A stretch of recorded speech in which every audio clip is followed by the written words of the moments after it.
My fiancé said, "You are too perfect now." I replied, "I will not fight." Then I packed my go bag, moved out, split the venue deposit through my lawyer, archived the course files, filed complaints, and waited because a detective had just asked for my folder. Original post: I am 30, male.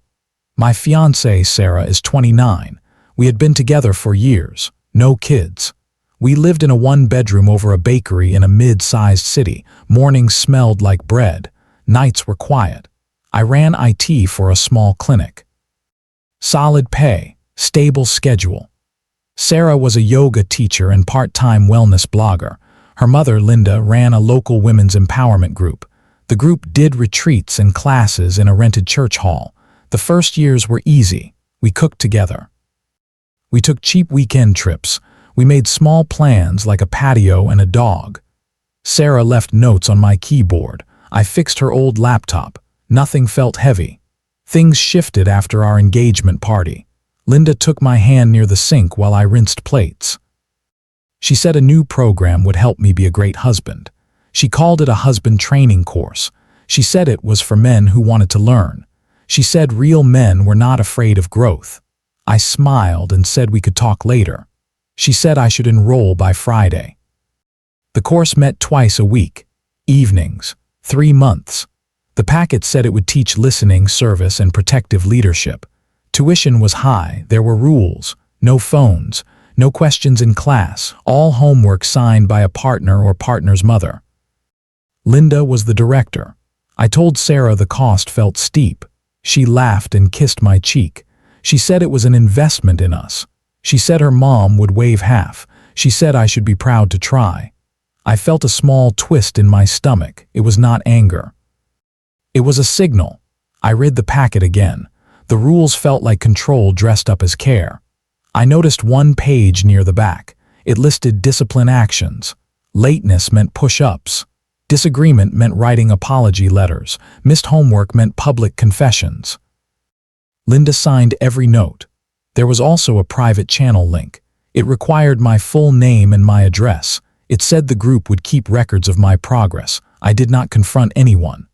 I opened a folder on my laptop and wrote husband course with the date. I scanned the packet and saved it. I took photos of the rules. I added a note, keep copies, stay polite.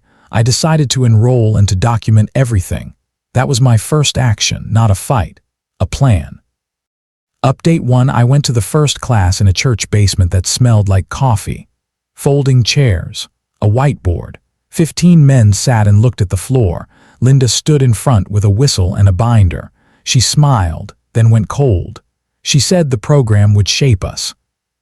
She said we would learn to serve. She passed out printed pledges. We had to sign and date them. I read the pledge. It said I would accept correction. It said my fiancée and her mother could assign homework. It said the group could share my progress with family. There was a line at the bottom about consent to record. I asked, why record? Linda said so we could learn from mistakes. She said it was standard. She did not invite more questions. I signed my name and added a small line under it. I wrote, recording consent valid only for in-class recordings. No outside use. I initialed it. Linda took the paper. Her eyes flicked down. She pressed her lips but moved on. The class was strange. We were told to fold laundry in silence. We were told to write 3 apology notes to our partners for imagined slights. We were told to post photos of our clean kitchens in the channel by 9 each night. I did the tasks and kept notes. I kept stamps for the apology letters. I wrote simply, sorry for forgetting to move the car. Sorry for not asking about your day first. Sorry for leaving the sponge in the sink. Linda graded the letters with a red pen like a teacher. She gave me a B on empathy. She gave me an A on neatness. Weeks went by. I was calm. I did not argue. I wrote down times, homework, and remarks. I kept screenshots of the channel posts. Linda liked to tag me as an example. She wrote, look at this perfect form under a picture of my folded towels. Sarah clapped her hands when I came home with stickers on my workbook like a kid. At the end of the 3rd month, there was a small graduation. Partners and parents came. The hall had paper lanterns and a table of cookies.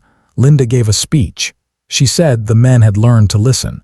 She called my name and handed me a certificate. She kissed my cheek. She said, "This one is a star." Sarah hugged me and whispered in my ear. She said, "You did great." She said, "You listened." She said, "You followed instructions." Her tone was flat. Later in the car, she was quiet.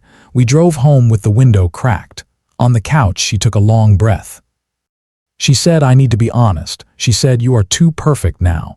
She said, "This feels flat and safe." She said, "I want something with more spark." I sat and listened. I asked, "What do you mean?" She said, "You do everything and it makes me feel nothing." She said, "I want a challenge." She said, "There is someone else." She said, "His name is Derek." She said, "It started as a test." She said, "He pushes me." She said, "He is dangerous in a good way." I nodded once. I felt the same small twist. I did not talk about love or betrayal. I said, "I hear you." I said, "I will not fight for a person who is done." She said, "You are not mad." I said, "I am clear." I went to the bedroom and took my go bag. I had packed it during week 2 of the course when the rules felt like a net. I put my laptop in the folder inside. I walked back to the door. Sarah stood in the hall with her arms crossed. She said, "We can still be friends." I said, "No, thank you." I said, "I will send you a list of my items and a date to pick them up." I said, "Please do not contact me tonight." I walked out and drove to my brother's couch. I opened my folder and added, "Engagement ended after graduation." Words used, "Too perfect, want to challenge Derek." I slept for 4 hours and went to work in the morning. Update 2, I called a lawyer. We were not married, but our names were on a venue deposit and a joint savings we had started for the wedding. I moved my money out that day. I sent Sarah a clear email. I listed what I contributed. I asked for the deposit to be split. I gave a date.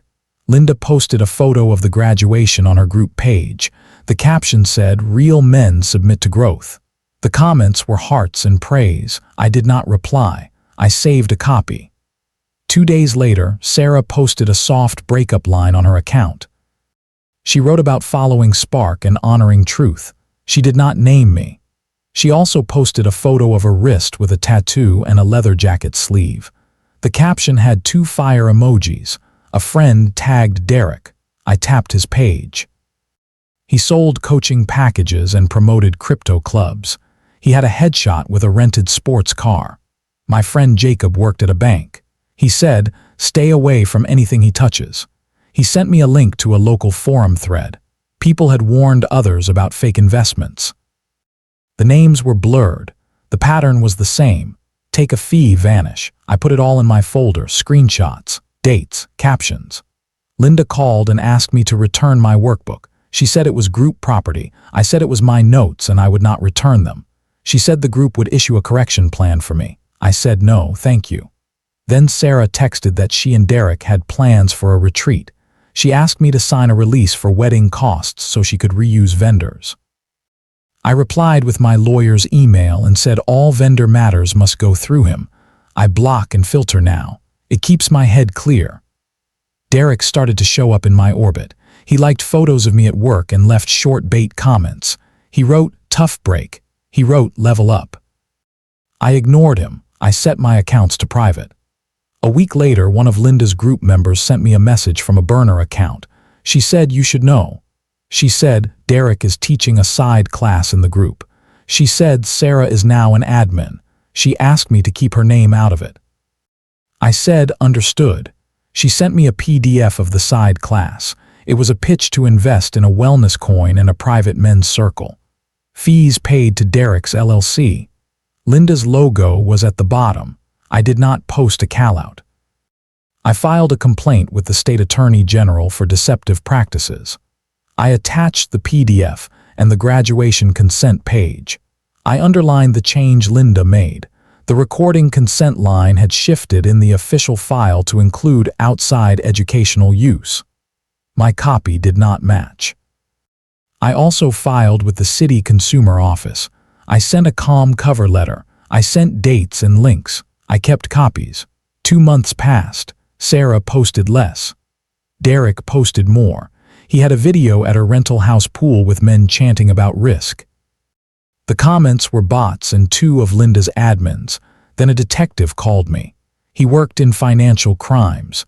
He said he had a few reports about an investment scam at a local group. He asked if I had documents. I said I did. I met him at his office with my folder. I brought the course packet, the edits, the PDF, and the screenshots. I did not add feelings. I gave him clean copies. A week later, I heard that Derek got arrested. It was quiet at first. A short line in a local paper: fraud, fake investment, use of a group to recruit. The article did not name Linda, but it mentioned a women's empowerment club that rented a church hall. Linda posted a note that said the group was pausing. She wrote about the pain of betrayal by a guest teacher. She wrote that all money moved through Derek. She wrote that the group was blameless. A comment under it asked, where did the class fees go? Another asked about recordings. The thread locked. Sarah sent me an email that night. She said, "This is hard." She said Derek lied to her. She said her mother was devastated. She said she was sorry if she hurt me. She asked me to keep her out of any complaints. I did not reply to her. I sent a short note to the detective. I said she was an admin for the class page. He said, "Thank you." A month later, a longer article ran. It named Derek and listed charges. It named 2 victims and described losses. It said the group allowed sign-ups at meetings, took fees, and moved them through a shared wallet. It said the group was now under investigation for operating without proper licenses. It said the course recorded men without clear consent. It said the church had canceled the hall rental. It said Linda had resigned as director. I got a simple email from the consumer office. It said, "Thank you for your documents." It said your complaint helped. Sarah posted a black square. Comments were off. Linda disappeared from social media. I moved out of the apartment. My landlord let me take over a small studio near the clinic. I bought a second-hand table and 2 chairs. I put the bakery's bread card on the fridge. I felt light. I slept. Update 3 months after Derek's arrest, Sarah asked to meet. She wrote, "Public place, 10 minutes, I need to say something." I chose a cafe on a corner with big windows. I told her day and time. I told her to bring nothing for me to sign. I told her I would not take gifts. She wrote, "Understood." She walked in wearing a plain coat, no jewelry, no makeup. She looked tired. She said, "Thank you for meeting me." I said, "Sit." She said, "I am sorry." She said, "I hurt you." She said, "I picked chaos." She said, "It felt like heat, then it burned." She said, "You were kind and I called it boring." She said, "I thought my mother knew best." She said, "I let her run my life." She said, "I let Derek run my mind." I listened. I stirred my tea. I watched cars move past. She said, "I am not asking to come back." She said, "I want you to know I know." She said, "My mother's group is done." She said, "Women lost money." She said, "I helped him recruit." She said, "I gave him access." She said, "I carry that." I said, "I accept your apology." I said, "There is nothing else for us." I said, "Please do not use my name again in your posts or in your group chats." I said, "Do not use my photo."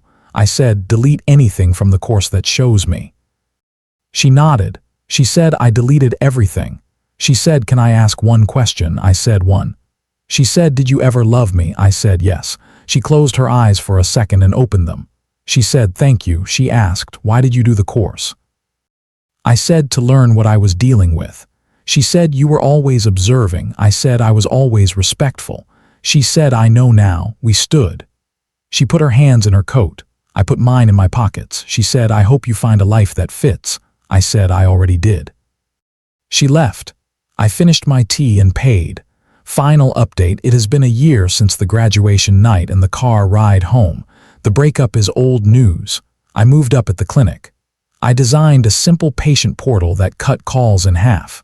I bought a used bike. I ride to work. I cook on Sundays. I keep my studio tidy. I heard pieces about the others.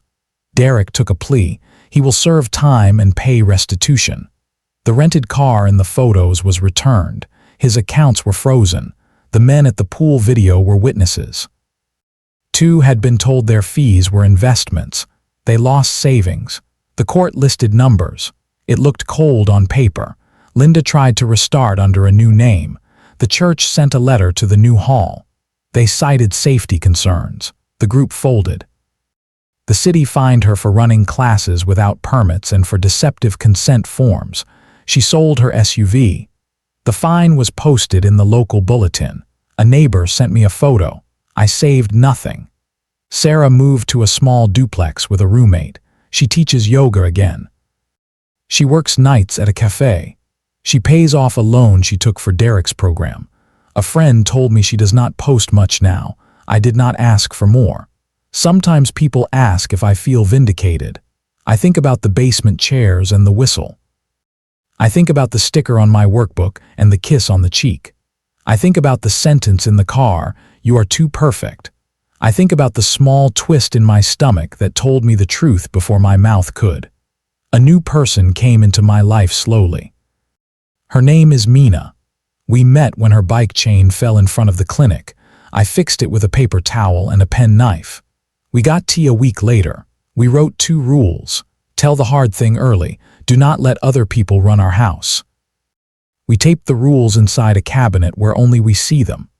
One Saturday, my nephew asked me what a husband class is. He is 9. He saw my old binder on a shelf when I boxed up winter clothes. I said, "It is a class that tells men to listen."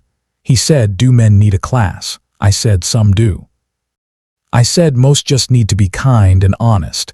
He nodded and ran to find a ball. I did not keep the binder. I shredded the pages. I kept one item from that time.